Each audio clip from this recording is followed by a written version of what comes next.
Hello friends, तो आज की इस वीडियो में हम देखने वाले हैं हिस्ट्री।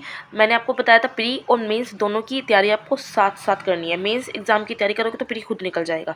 ठीक है, तो फर्स्ट वीडियो जो मैंने हिस्ट्री की अपलोड करी थी उसमें मैंने आपको मुहर तक पढ़ा दिया था। ठीक है, अगर आपको नहीं मिले तो प्ले लिस्ट में जाकर चेक कर सकते हो। हिस्ट्री प्री और मेन्स के नाम से मैंने प्ले लिस्ट बना रखी है उसमें। ठीक है, ये आज हिस्ट्री की सेकेंड वीडियो है।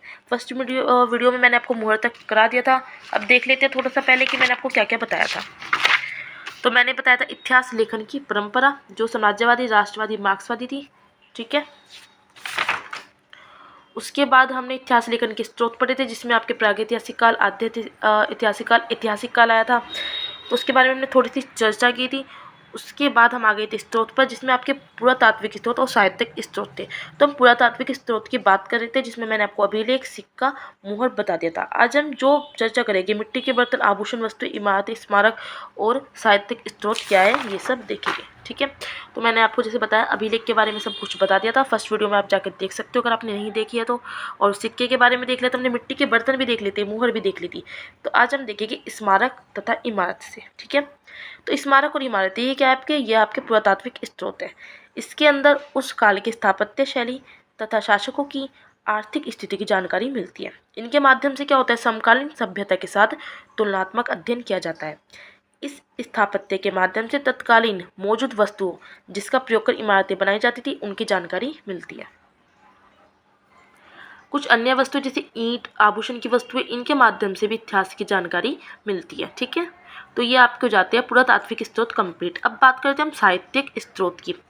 साहित्यिक स्रोत में क्या होता है कि विभिन्न प्रकार के ग्रंथ और पुस्तकों को आधार मानकर इतिहास का लेखन किया जाता है। कौन कौन से ग्रंथ, कौन कौन से, जैसे धार्मिक ग्रंथ आ जाते हैं, धर्मांतर ग्रंथ आ जाते हैं, विदेशी यात्रियों के विवरण। धार्मिक ग्रंथ की बात करें तो उसमें आ जाता है हिंदू धार्मिक ग्रंथ, बौद्ध धार्मिक ग्रंथ, जैन धार्मिक ग्रंथ। धर्मांतर ग्रंथ में कौन से रहते हैं, लौकिक ग्रंथ, जैसे मुद्रा राक्षस है जो हर्षवर्धन की पुस्तक है। ठीक है, तो सबसे पहले हम बात करते हैं धार्मिक ग्रंथ, धार्मिक साहित्यों की। हिंदू धार्मिक ग्रंथ क्या होते हैं, हिंदू धर्म के अनुयायियों के लिए धर्म द्वारा स्वीकृति कानून की व्याख्या जिसके अंदर की गई उसे धर्म हिंदू ग्रंथ कहा जाता है।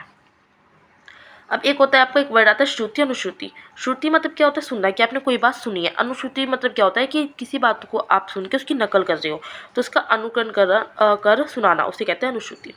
अब हिंदू धार्मिक ग्रंथ में क्या होते हैं, कौन कौन से ग्रंथ आते हैं, वेद आ जाता है, अरण्यक, ब्राह्मण, उपनिषद, स्मृतियाँ, महाकाव्य, पुराण, इनमें से क्वेश्चन जरूर बनता है। ठीक है, तो आपको डिटेल में पढ़ना है। ये सब क्या है, ये सब हिंदू धार्मिक ग्रंथ है।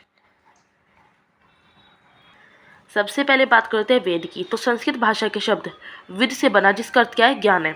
इसको अपौरुष कहा गया है। अपौरुष मतलब इसकी रचना मनुष्य द्वारा न होकर ईश्वर के द्वारा की गई है। इसका संकलन कृष्ण देवापैन व्यास, जिसको वेद व्यास कहते हैं, उनके द्वारा किया गया है। वेदों की संख्या कितनी है, 4। आपको पता है, ऋग्वेद, सामवेद, यजुर्वेद और अथर्ववेद। जो ऋग्वेद है वो सबसे पुराना वेद है। इन वेदों की रचना किसमें की गई है, पद विद्या में की गई है। अब पद विद्या क्या होती है, ये जो छंद के बंधन से युक्त उसे कहते हैं पद। एक होता है गद्य। ठीक है ना, अपवाद भी है इसका एक। हमने कहा है कि इन वेदों की रचना पद में की गई है, लेकिन जो यजुर्वेद है वो गद्य और पद दोनों विधियों में है। ठीक है, तो ये एक्सेप्शन है इसका।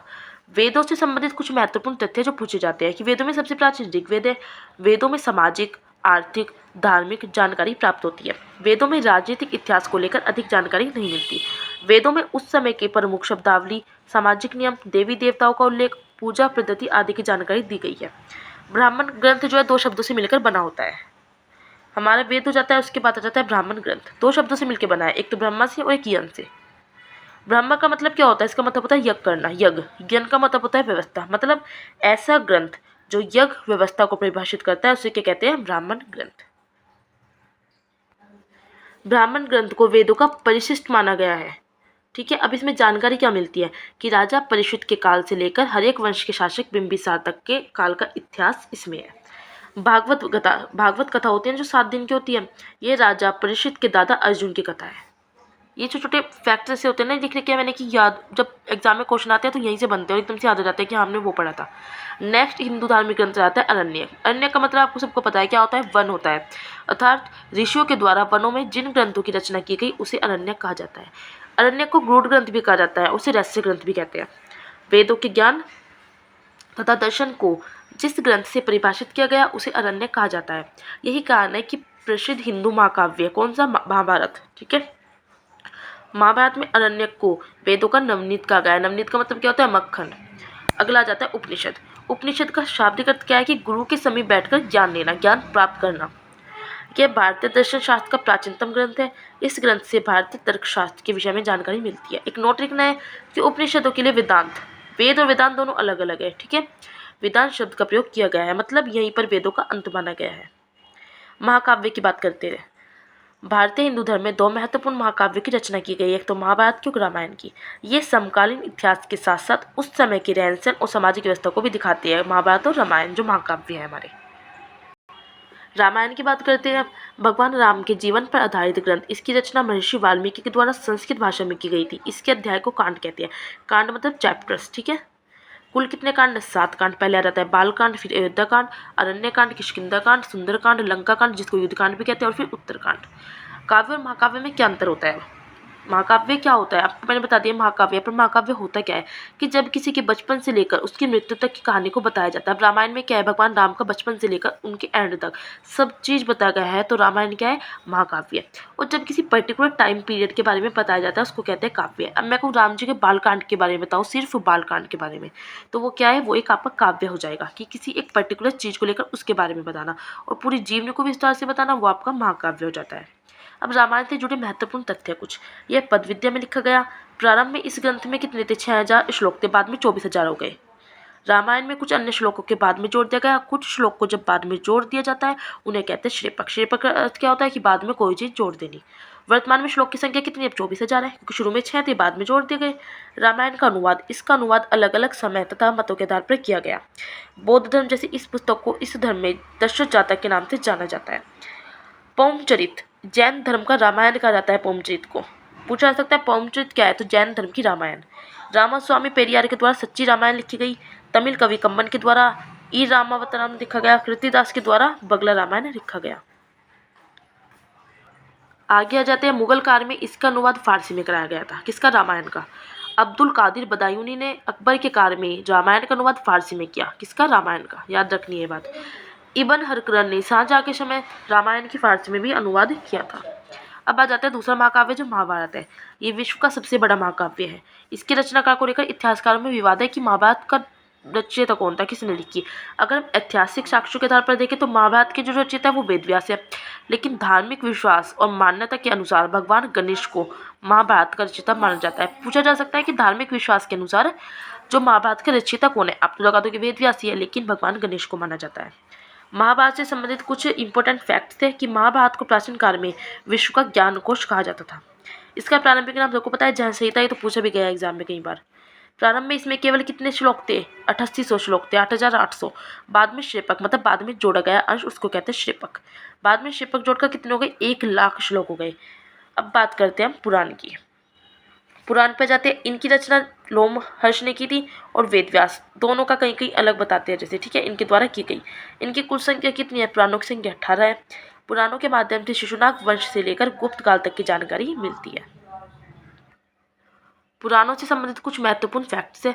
अर्थवेद में सर्वप्रथम पुराणों की चर्चा की गई थी। पुराणों की चर्चा सबसे पहले अर्थवेद में की गई। पुराणों में काल को 4 नामों से जाना जाता है: सत्ययुग, त्रेतायुग, द्वापर युग, कलयुग। सतयुग में देवता कौन है? विष्णु। त्रेता युग में राम, द्वापर में कृष्णा और कलयुग में कली जो अभी आने वाली है। अब आ जाता है छंदोग्य उपनिषद में। पुराणों को क्या कहते हैं? पंचम, 5वां वेद कहते हैं। इंपॉर्टेंट है ये। ठीक है, मत्स्य पुराण सबसे प्राचीन पुराण है। इसी पुराण में काशी नगर का उल्लेख है। काशी विश्व के प्राचीनतम बस्तियों में से एक है हमारी काशी। इसी पुराण में सप्तांग सिद्धांत दिया गया है। सप्तांग सिद्धांत क्या है? कि यही वो सिद्धांत है जब चाणक्य ने अपनी पुस्तक अर्थशास्त्र में मौर्य राजाओं को बताया था कि राजाओं को 7 अंगों के माध्यम से शासन करना चाहिए। तो मत्स्य पुराण में ये। अगला पुराण आ जाता है स्कंद पुराण, सबसे बड़ा पुराण। सबसे पुराना कौन है? मत्स्य पुराण। सबसे बड़ा पुराण स्कंद पुराण। भगवान सत्यनारायण की पूजा इसी पुराण में है। मार्कंडेय पुराण, इसमें दुर्गा सप्तशती की चर्चा की गई है। मार्कंडेय पुराण में। नारदीय पुराण में बौद्ध धर्म की निंदा की गई है। पूछा जा सकता है वो कौन सा पुराण है जिसमें बौद्ध धर्म की निंदा की गई है। ठीक है, तो निंदा न नारदीय पुराण, और जिसमें दुर्गा सप्तशती की चर्चा की गई है वो मार्कंडेय पुराण है। भगवान सत्यनारायण की पूजा किस पुराण में? स्कंद पुराण में है। सप्तांग सिद्धांत का उल्लेख किस में मिलता है? मत्स्य पुराण में। अग्नि पुराण को विश्वकोश कहा जाता है। स्मृति हम नेक्स्ट वीडियो में पढ़ेंगे। ठीक है, तो यहाँ तक हो गया हमारा आज की वीडियो में। मैं स्टार्टिंग से दिखा रही हूँ, आपको वीडियो को पॉज करना है और अपने नोट्स को बना लेना है। वीडियो अच्छी लगती है आपको लाइक करनी है, शेयर और कमेंट्स करके मुझे बताना है, और वीडियो देख के नोट्स ज़रूर बनाने हैं, ठीक है। अगर आप नोट्स बनाते हो, डेली याद करते हो, मैं गारंटी के साथ कह सकती हूँ प्री तो आराम से ही निकल जाएगा, और मेंस में भी काफ़ी हेल्प होगी, और छोटे छोटे फैक्ट भी पता ही चल जाएंगे।